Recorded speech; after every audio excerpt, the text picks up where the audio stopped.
Hello, hello, je suis ravie de vous retrouver pour cette guidance Oracle Astro des Verseaux et Ascendants Verseaux pour le mois de novembre 2024. Alors, ce mois de novembre est particulièrement important pour vous, Verseaux, puisque Pluton quitte le Capricorne, dans lequel il était depuis 20 ans, pour s'installer dans votre signe définitivement. Vous savez très bien, il a déjà fait une incursion il y a quelque temps, mais là, vous allez sentir vraiment les effets puisqu'il va s'installer. Alors, bien entendu, Pluton va être autour de 0 et 1 degré. Il va toucher les Verseaux du 21-22 janvier. Il va irradier quand même sur fondamentalement les Verseaux de janvier. Mais ceux qui sont aspectés en premier sont ceux du premier décan. Et là, il va amorcer une transformation très importante. Ce qui est intéressant, c'est que avant d'être dans votre signe, Pluton était donc en Capricorne, et pour vous, c'était votre maison 12. Et ça a été, on va dire, une période d'épreuve. Une période où effectivement, on est dans une phase, j'allais dire, très psychologique, très, c'est un peu la période un peu de psychanalyse, où effectivement on va être confronté, à notre part sombre. Alors que ça soit notre part négative, dans le sens, mauvaise personne, mauvais génie, on va dire, que l'on a tous, hein, et d'un autre côté, notre nature, pessimiste, par exemple, qui, au travers de certains événements, va, nous déstabiliser. Alors, c'est vrai que durant le passage de Pluton dans votre maison 12, vous avez dû être confronté à des trahisons, à des personnes peut-être effectivement que vous pensiez être amies et qui ont été ennemies, à des situations compliquées. C'est une période, j'allais dire, initiatique. La maison 12 est la maison des épreuves, qu'elles soient au niveau santé, qu'elles soient au niveau émotionnel, hein, santé mentale, que ça soit au niveau de la trahison.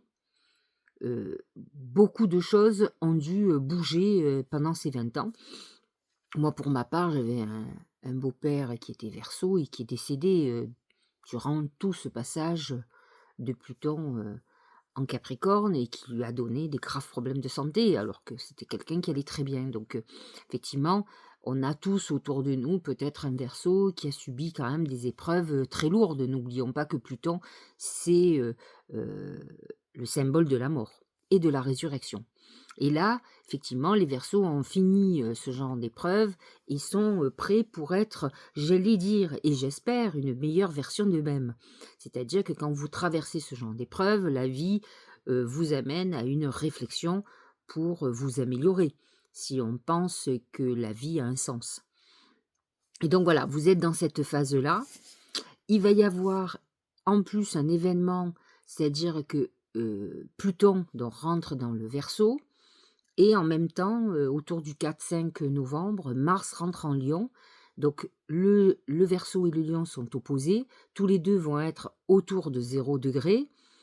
Et là, effectivement, il va y avoir une opposition. Une opposition entre, Mars, et Pluton, qui va, être, un peu compliquée, qui peut amener, une crise très importante. Le Lion, Mars en Lion, amène un côté, guerrier, très important, conquérant, et Pluton en Verseau, c'est quand même, l'appel à la liberté ou à la volonté de liberté, et c'est un peu une guerre pour se libérer, quelque part. Et donc, au niveau personnel, ça peut être beaucoup de remue-ménage à l'intérieur de vous-même, donc ça peut être très compliqué. Voilà pour, ce petit aspect qui est un gros aspect, qui va marquer quand même le mois de novembre. La saison du Scorpion, elle est positionnée dans votre maison 10. Le soleil est positionné dans cette maison jusqu'au 21 novembre et Mercure quitte la maison 10, maison de vos ambitions. En tout cas, le soleil va, mettre, les phares sur vos ambitions, la volonté d'évoluer, d'être reconnu professionnellement, c'est quelque chose qui va vous tenir à cœur. Ça a commencé dès le 22 octobre et donc là, nous avons Mercure qui quand même était positionné dans cette maison jusqu'au 2 novembre, qui a accentué cette volonté, d'arriver, j'allais dire, à vos fins. Et puis, nous allons avoir, les planètes qui vont se déplacer sur le Sagittaire. Alors tout d'abord Mercure du 2 novembre au 30 novembre et Vénus, jusqu'au 11 novembre. Positionnée dans cette maison 11, c'est une maison intéressante de connexion avec l'autre, d'amitié, d'aide, de fraternité, de soutien, de protection. Et c'est vrai que, ça sera un bon moment pour demander une aide. C'est-à-dire que si effectivement vous désirez une évolution, bah, il va falloir peut-être, demander, à votre relationnel, ne pas hésiter. Vous êtes en bonne période, sauf faites très attention à partir du 27 novembre, nous sommes en Mercure rétrograde et là, ça peut être beaucoup moins bon. Donc si vous avez à signer des contrats, à demander, un coup de pouce à quelqu'un pour, accéder à un poste, pour obtenir quelque chose, c'est peut-être, il faut le faire avant le 27 novembre. Entre le 2 et le 27, bon, enfin un peu avant, quoi. Nous avons donc Vénus qui est dans cette maison 11, c'est un moment où vous pouvez effectivement faire une rencontre par votre relationnel, par les réseaux sociaux, par internet, c'est par la technologie. En tout cas, vous êtes dans une phase où vous pourriez rencontrer quelqu'un qui comprenne, votre liberté. Vénus en Sagittaire, le Sagittaire fait partie avec le Verseau des 2 signes les plus libres du zodiaque. Le Sagittaire a besoin plus de liberté sur l'espace. Il a besoin de se sentir pas confiné, étouffé, alors que le Verseau, il a un côté, libre à tous les sens du terme. C'est-à-dire qu'il est libre, dans sa tête, dans son corps, dans tout. Il a un côté, libertin et il est anticonventionnel. Le Sagittaire l'est un peu moins. Les Sagittaires en vieillissant ont un côté un peu plus conventionnel. Donc effectivement, cette Vénus est très en harmonie avec votre manière de fonctionner et donc vous pourriez avoir une histoire, on va dire momentanée, plutôt libre et plutôt, peut-être même, où vous pourriez expérimenter, certaines choses au niveau, sexuel, puisque là, vous avez affaire à 2 personnes et qui n'ont pas de tabou, qui ne sont pas, cloisonnées dans des principes ou, des conventions. Nous avons ensuite donc Pluton, il faut quand même savoir qu'il est encore dans votre maison 12 jusqu'au 19 novembre et ensuite vous êtes libérés. Vénus, rejoint cette maison 12, c'est un moment où effectivement on peut, entamer une relation, par exemple secrète, comme on peut découvrir une trahison, amoureuse donc ça fait partie, heu, de ce passage de Vénus en maison 12. Comme je vous l'ai dit, Pluton va passer ensuite dans votre signe, donc dans votre maison 1, c'est une renaissance pour vous, un renouveau très important après un long parcours, heu, de remise en question profonde. Nous avons Saturne et Neptune en Poisson dans votre maison 2, maison de l'argent. Neptune en Poisson a pu amener, des désillusions financières, des pertes financières, heu, peut-être des dettes à payer, des abus de confiance, des personnes qui n'ont pas été très correctes avec vous si vous travaillez à votre compte, mais même si vous êtes employé, on a pu, par exemple, vous faire travailler, beaucoup d'heures en plus et ne pas vous les payer. Il y a une notion de trahison et d'abus de confiance quand même. Saturne va vous restructurer, il va vous limiter. Alors c'est compliqué pour, les Verseaux qui sont plutôt dépensiers. Mais Saturne va, recadrer tout ça et va vous amener à être un peu moins dans le, comment dirais-je? Dans la dépense, outrancière. Alors, il faut savoir quand même que ça soit Neptune ou Saturne, ils sont en train de clôturer un cycle. Alors je m'explique. Le Poisson est le dernier signe du zodiaque. La la maison 1, ou en tout cas le premier signe du zodiaque, c'est le Bélier. Donc vous pensez bien, Neptune est à 27°, autant je vous le dis, Neptune va passer l'année prochaine en Bélier. Donc il vient de faire tout le tour du zodiaque, donc ça prend des dizaines d'années, et donc là il redémarre un nouveau cycle. un nouveau cycle de vie, heu, très important. Donc on est vraiment dans des clôtures et Saturne est en train de clôturer lui aussi. L'année prochaine, il passe aussi en Bélier. Donc ces 2 mastodontes quand même, Neptune et Saturne, vont se retrouver en Bélier tous les 2 sur, l'année prochaine. Donc on clôture quand même un cycle très, très, très important qui a mis, de nombreuses années à se mettre en place. Nous avons Uranus en Taureau, comme vous le savez, qui est entre 25 et 24°, il est rétrograde, il est dans votre maison 4. Uranus en Taureau peut amener une déstabilisation, dans le foyer, d'autant plus que le Taureau représente un signe très stable qui a besoin, de s'installer. Alors le foyer, c'est à la fois, la famille, il peut y avoir des événements, qui, perturbent votre équilibre, familial et de notre côté, ça peut être aussi un déménagement, brusque, hein. Vous avez acheté, d'un coup vous décidez de vendre, vous changez d'endroit, vous changez de région. Il y a des perturbations à ce niveau-là. Ça va toucher beaucoup plus les Verseaux du dernier décan, ceux qui sont autour, 16-17, février, où il peut y avoir un bouleversement total au niveau, du foyer. Alors, y compris une séparation, hein, parce qu'on peut aussi déménager, mais on peut aussi se séparer. C'est la déstabilisation d'un confort, de vie, qui était là depuis longtemps. Donc de toute façon, dites-vous que tout ce qui va se bouleverser, c'est quelque chose qui était déjà bancal. Bien entendu que Uranus peut amener des secousses comme un tremblement de terre, mais il ne détruira que ce qui était déjà fragile. Ceux qui, sont dans un couple très solide passeront un gros grain et puis, repartiront sur des bases saines, des bases nouvelles. À la fois, j'ai envie de vous dire que si, vous habitez dans un endroit depuis un certain temps, vous déménagez, ça peut amener un renouveau de vie, dans un couple, parce qu'on part sur des bases nouvelles, sur quelque chose d'intéressant, pour vous. Jupiter, positionné en Gémeaux, alors le Gémeaux est un signe d'air comme le vôtre, donc autant vous dire que Jupiter en Gémeaux pour vous cette année, c'est du pain béni. Pluton qui rejoint votre signe, donc il quitte la maison 12, hein, quand même, c'est surtout ça. Jupiter qui est en Gémeaux, positionné dans votre maison 5, qui est la maison des amours, la maison des plaisirs, la maison de la créativité et particulièrement la maison de la chance. Jupiter vous ouvre, pas mal de portes, que ça soit une stabilisation sentimentale, une très belle rencontre ou que ça soit, des coups de bol, des coups de chance, donc on est dans une configuration très intéressante, heu, qui va être encore plus intéressante lorsque ça sera la période du Verseau, c'est-à-dire en janvier-février. Mars est en Cancer dans votre maison 6.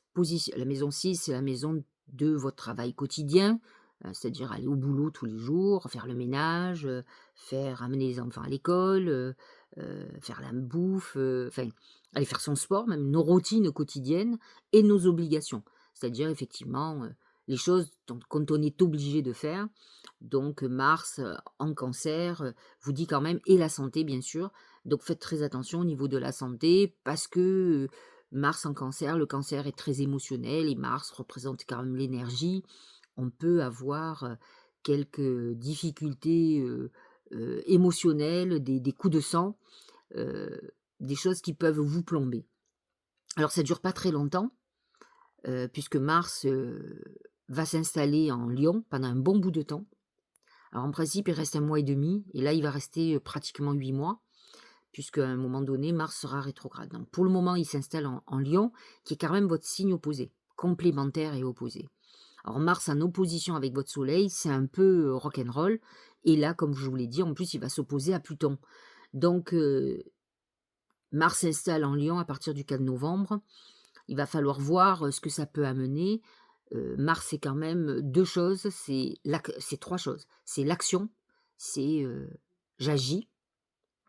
Là, on agit, Mars est positionné dans votre maison 7, qui est la maison du couple, qui est la maison des associations et qui est la maison des contrats et de tout ce qui est juridique. Donc Mars va, agir au niveau de tous ces thèmes. Donc Mars représente la sexualité aussi et représente aussi le conflit. Donc on est quand même dans une configuration qui va pas être simple dans le sens où en plus Mars est opposé à votre signe, donc à votre soleil. Voilà, j'ai quand même, la nouvelle lune qui va être donc en Scorpion, donc positionnée dans votre maison 10, qui va, être un travail sur vos ambitions. Alors bien sûr, il faut savoir quand même que le Scorpion n'est pas en harmonie avec le Verseau.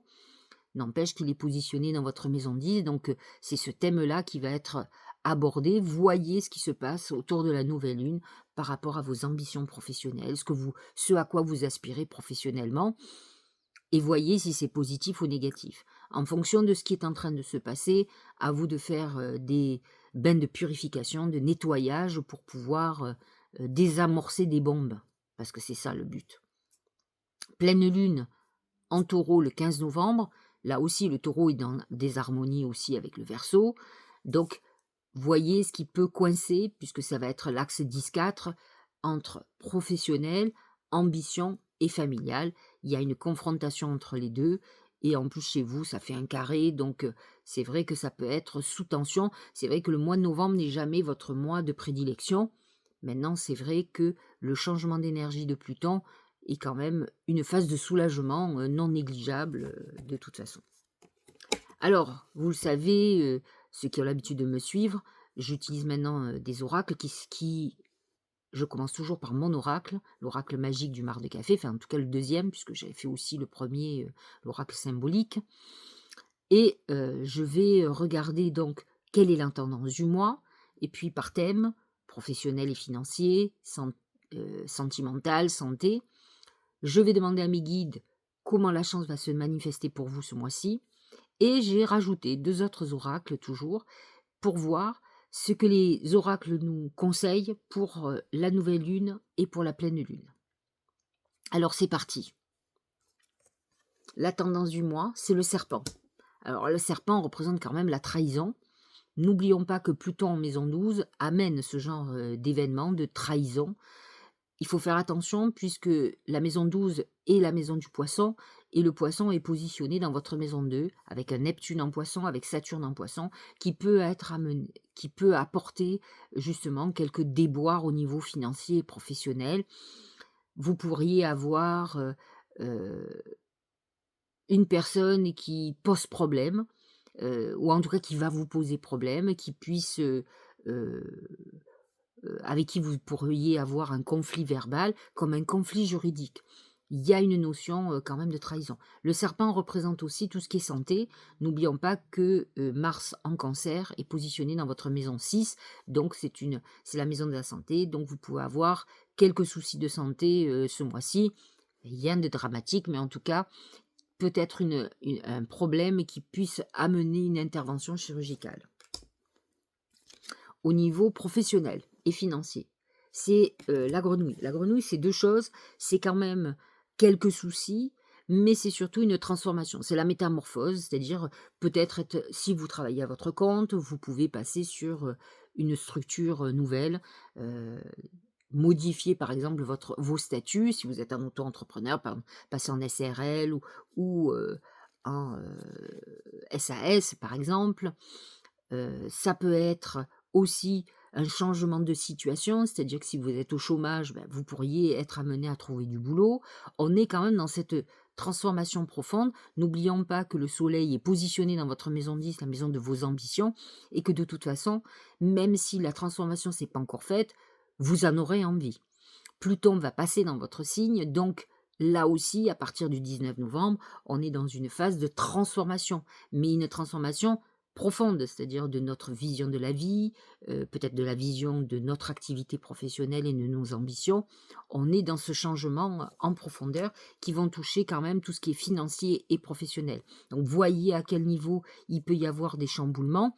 Ce qui est un peu ennuyeux, c'est que, votre maison 2 est quand même remplie des planètes du Poisson. Alors Neptune en Poisson peut amener des coups de bol, mais amène aussi une fluctuation au niveau, je gagne de l'argent et puis d'un coup j'ai beaucoup de choses à payer, donc ça rentre et ça sort. Il y a une notion de fuite, donc de fuite de l'argent. Donc il faut faire attention, mais Saturne vous demande de faire très attention, de serrer un peu la ceinture, de pas, trop dépenser, à tout et n'importe quoi, donc effectivement, ça amène quand même peut-être une façon de fonctionner différemment de ce que vous le faisiez avant. Au niveau sentimental, c'est le papillon. Ah, c'est la légèreté. C'est, je papillonne. Je vais voir un peu à droite à gauche. Je vous l'ai dit, Vénus est dans le signe du Sagittaire, qui est un signe libre. Alors, il est aventureux. C'est-à-dire que le Sagittaire, il voit pas la notion de d'infidélité comme l'infidélité comme on peut l'avoir. Lui, heu, avoir une histoire avec quelqu'un, c'est une aventure, c'est une expérience. Donc il y a pas la notion de d'appartenance au corps, c'est plutôt, quelque chose de léger, quelque chose de ludique. C'est du plaisir pour le plaisir, c'est un jupitérien, donc c'est un il aime ça. Il aime, les plaisirs quels qu'ils soient. Et Vénus, positionnée dans cette maison, peut amener à effectivement de la légèreté au niveau de l'affectif. Ça sera un peu moins lorsque Vénus va passer en Capricorne, encore que chez vous, elle est positionnée en maison 12, donc dans des histoires cachées. La plupart du temps, le fait de papillonner, alors bien sûr, vous avez des célibataires, hommes ou femmes, qui papillonnent, et donc c'est peut-être ça va être le cas. Ça n'appartient qu'à vous, mais peut-être même si vous êtes célibataire, allez-vous avoir une histoire avec quelqu'un qui n'est pas disponible. Mais pour ceux qui ne sont pas libres, eh bien, ça peut amener une relation extraconjugale. Au niveau santé, c'est le désert. Alors attention, le désert amène alors des problèmes, d'eau, d'hydratation, de reins, de tout ce qui est urinaire.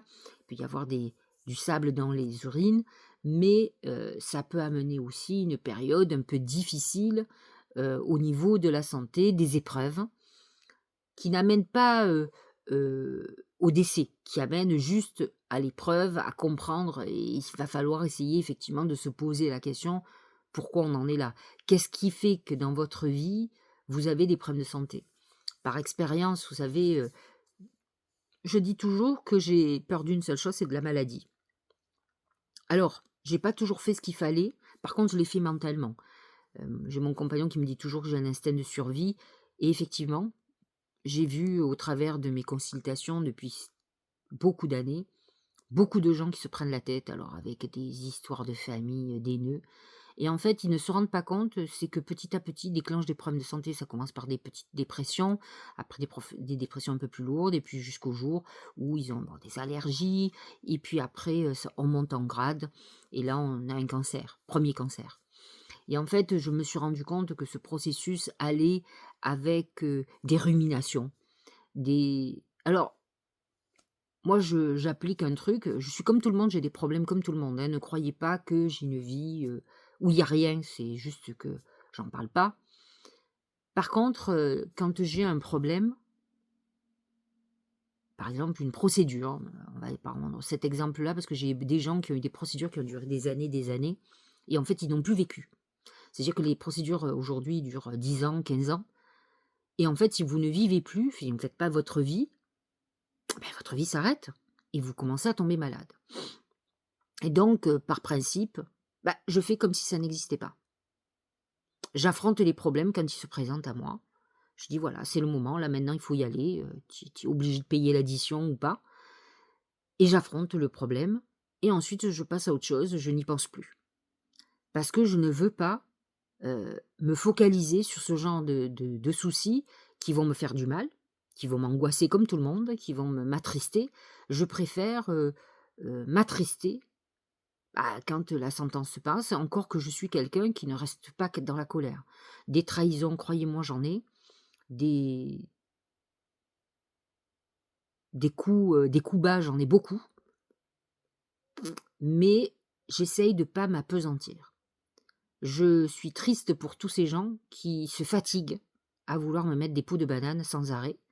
Ça me fatigue, je vous avoue, mais c'est fatigant, c'est triste pour eux parce qu'en fait, je vois qu'ils ont rien d'autre à faire dans leur vie qu'à mettre de l'énergie dans quelque chose de négatif. Alors que s'ils se concentraient sur leur vie, peut-être leur vie irait mieux, ils auraient moins de temps à se consacrer à s'occuper de la mienne de vie. Et donc par principe, je m'occupe pas de la vie des autres, malgré que j'ai un métier où je suis au centre de la vie des autres. Mais c'est pas pareil. Je suis là pour accompagner, certaines personnes, tout le monde, ceux qui en ont besoin en tout cas, Mais par contre, je suis absolument pas curieuse ni malsaine. Alors si, je vais lire Voici, hein, bon, je suis comme tout le monde, mais ça m'amuse 5 minutes. En fait, fondamentalement, je m'en fous. C'est très superficiel. Par contre, heu, je m'occupe de ma vie et je ne m'appesantis pas même sur les trahisons. Les trahisons, j'en ai eu et j'en ai eu encore il y a pas longtemps. Je dis pas que ça m'a pas affectée, mais j'ai refusé que ça m'affecte longtemps, par contre. Ça m'a affecté 24 heures et puis j'ai dit: «Je passe à autre chose», j'ai compris pourquoi. Pour moi, en tout cas, dans mon parti, pas pour l'autre. L'autre, je m'en fous, en fait, c'est son problème et j'avance. Je ne me retourne plus derrière. Par contre, il n'y a pas de possibilité, avec ces gens-là, de réconciliation. Je je zappe, ils n'existent plus. Parce que quand je comprends pas, les gens que vous avez aidés ou que vous avec qui vous avez été bienveillant, il y a pas de raison qu'ils soient violents ou négatifs avec vous. Voilà. Donc c'est une technique, qui m'appartient, qui fait que, bah, je vais plutôt pas mal. Je dis pas que je peux pas avoir des colères, mais enfin ça dure pas. Enfin chez moi, c'est très, très léger. J'ai horreur de ça, j'aime bien être paisible, en paix. Je suis plutôt une calme, mais je sais me mettre en colère aussi et donc c'est une philosophie pour ne pas tomber malade et là, en fait, c'est ça. Donc quand on a des problèmes de santé, en fait, il faut savoir quelle est la problématique que vous avez et peut-être depuis longtemps. Parce qu'on ne tombe pas malade en un jour, hein, je vous rassure. Ça fait des années, de rumination. Alors on n'est pas toujours conscient qu'en fait, on a un problème qu'on traîne depuis des années, des années, des années, des rancœurs, des choses comme ça. Tout le monde va pas voir un psy et donc on ne le sait pas toujours. Donc réfléchissez. Qu'est-ce qui peut faire qu'aujourd'hui vous avez des soucis de santé, vous êtes en dépression? Qu'est-ce que c'est qui ne va pas? Que vous traînez avec vous, il va falloir vous en débarrasser pour un mieux-être, hein. L'intérêt, c'est de vieillir en bonne santé. Alors j'ai demandé à mes guides, comment la chance allait se manifester pour vous ce mois-ci et c'est le livre. Le livre représente les études, la reprise d'études, ça représente tout ce qui est administratif. Alors peut-être que ce mois-ci, vous allez être confronté à l'administratif et peut-être même avoir des très bonnes nouvelles. Vous allez peut-être avoir un très beau contrat, un coup de chance, un dossier à étudier qui va vous apporter, j'allais dire de la reconnaissance ou, un coup de chance. Quelque chose qui est en tout cas au niveau, ou si vous écrivez par exemple, parce que beaucoup de versos sont très créatifs, eh bien, vous allez certainement être édité. Alors, pour la nouvelle lune, c'est les bains. Les bains, c'est la solidarité, c'est le contrat et cette nouvelle lune en Scorpion est positionnée dans la maison 10 qui représente vos ambitions et là, quand on a les mains, eh bien, essayez en fait, il va falloir que vous fassiez un pacte. Un pacte, non pas avec le diable bien sûr, mais avec Dieu, avec l'univers, pour obtenir ce que vous voulez dans vos demandes. En fait, on vous demande un engagement, les mains, c'est: «Je signe un contrat» et on vous dit aussi que la solution, c'est, peut-être, une aide divine, une aide de quelqu'un, près de vous qui peut vous ouvrir des portes. C'est important. Pleine lune, c'est le poignard. Le poignard, c'est: je coupe des liens. Je vais rompre quelque chose, je romps avec une personne, il y a quelque chose qui va se briser, heu, mais qui est peut-être, fragile depuis des années. Alors attention, hein, c'est l'axe, ambition, famille, donc qui se confrontent et qui doivent trouver un juste équilibre, donc attention où ça va bouger. Le Tao, c'est la retraite. Départ à point nommé, lâcher prise, repli, réévaluation. Pluton qui est quand même dans votre maison 12 jusqu'au 19, vous demande quand même ce repli, réévaluation, parce que de toute façon ensuite, si vous voulez pas continuer le côté introspectif, même quand Pluton va être, dans votre maison 1, il vaut mieux avoir fait le travail avant, tant qu'à faire. La logique. Envisagez votre difficulté sous un nouvel angle, irrationnel cette fois, et la solution apparaîtra. En fait, on vous demande souvent, et l'oracle du Tao vous le dit aussi, prenez du recul et peut-être utilisez beaucoup plus votre intuition que quelque chose qui soit, et encore moins votre ego, puisque les Verseaux ont souvent un problème d'ego. Le temple intérieur. La connexion directe avec la puissance de l'univers est en vous, la décision de l'activer aussi. C'est en fait le retour à l'intuition. C'est vrai que ce Pluton dans votre signe va amener ce renouveau très important qui va vous reconnecter, mais n'oubliez pas que l'amas de planètes en Sagittaire va vous aider à vous connecter à vos guides supérieurs. Jupiter est dans votre maison 5, est une maison de protection. Donc effectivement, vous êtes plutôt dans une phase chanceuse, mais que vous sentirez un petit peu plus à la nouvelle lune du Sagittaire, vous verrez, puisque ça sera votre nouvelle lune. Voilà, j'espère que cette guidance vous aura éclairé. Si vous avez aimé, vous pouvez toujours partager à vos amis Verseau et ascendant Verseau, vous abonner, me mettre un petit like ou me laisser, comment dirais-je, heu, un petit mot, un petit commentaire, plutôt gentil, hein. Soyez pas trop méchants avec moi, mais en tout cas quelque chose qui m'encourage à continuer à faire ces vidéos qui me prennent beaucoup de temps. Je ne me plains pas, mais voyez, je suis en week-end et je suis en train de vous les préparer pour que quand je sois en salon à Ajaccio, bah, vous puissiez avoir vos vidéos. Je vous embrasse et je vous dis à très bientôt.